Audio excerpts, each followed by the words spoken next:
Yung sa Catholic po, meron silang sacrament of reconciliation or confession.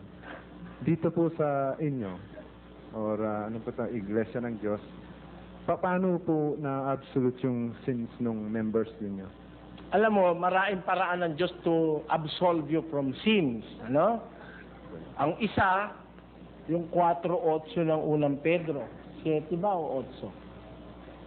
Una sa lahat ng bagay. Nauna sa lahat ay maging maningas kayo sa inyong pag-iibigan, sapagkat ang pag-ibig ay nagtatakip ng karamihang kasalanan. Ayun. Ang isang luna sa kasalanan, yung pagmamahal sa kapwa, sa brothers and sisters in faith.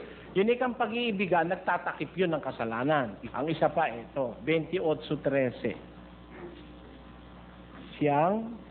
Siyang nagtatakip ng kanyang pagsalangsang ay hindi giginhawa, ngunit ang nagpapahayag at nag-iiwan ng mga yaon ay magtatamo ng kaawaan. Yung pag tinatakpan mo yung kasalanan mo, hindi ka giginhawa. Pero pag ipinahayag mo, tapos iniwanan mo, magtatamo ka ng awa ng Diyos. Yun ang isang paraan, yung confession. Iko-confess mo, hindi sa pare, dun sa mga kapatiran, sa pinagkasalahan mo. Kung kanino ka nagkasala, aaminin mo.